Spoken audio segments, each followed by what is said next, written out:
Ya mungkin sedikit tadi yang disinggung Pak Nur. Apakah betul yang dimaksud susah dipahami dan susah diamalkan itu sufi? Jawabannya betul. Memang di sufi itu susah kayak gitu.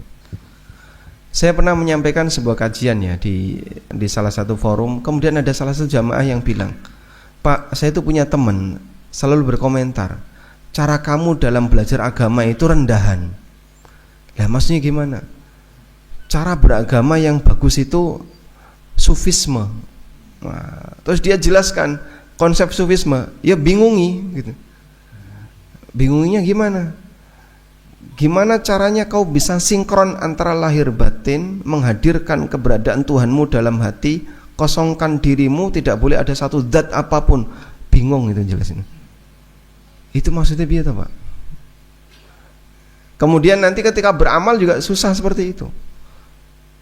Sehingga ketika sufi itu beramal, apa yang membuat dia merasa nyaman itulah yang disebut dengan kebenaran. Kalau belum sampai pada tingkatan itu, berarti kau belum bisa melakukannya.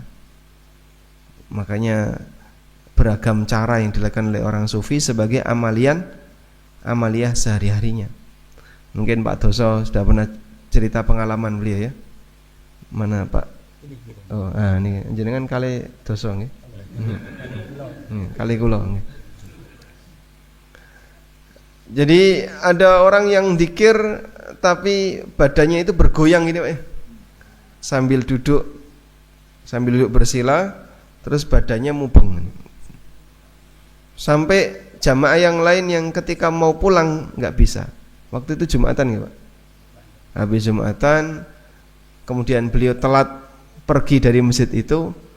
Ternyata begitu tidak berselang lama, habis Jumatan, jamaahnya mubeng kayak gitu. Nah itu mau dilewati kan nggak bisa, nabrak nanti. Apakah seperti itu yang dimaksud amaliyah yang mudah gitu? Sehingga amaliyahnya jadi aneh-aneh, ada yang tari-tarian mabuk cinta itu ya. Ya Bapak bisa bayangkan ya, kalau untuk bisa disebut bertakwa harus menari seperti tarian mabuk cinta, kita mungkin nggak kebayang ya. Kalau bisa disebut bertakwa, syaratnya harus kayak gini Pak. Ini adanya di mana? Di Turki katanya. Dan dia menganggap ini akan bisa mengantarkan dia kepada kedekatan kepada Allah.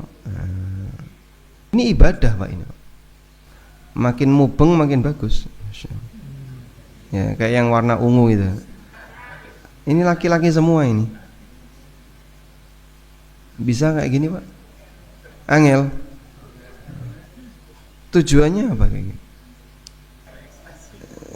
Sehingga dia merasa dengan ini dia bisa mendapatkan kekhusyuan, mendapatkan apa? Puncak takwa.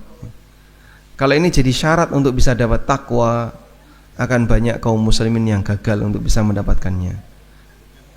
Jadi ini bukan kegiatan budaya, tapi kegiatan ibadah.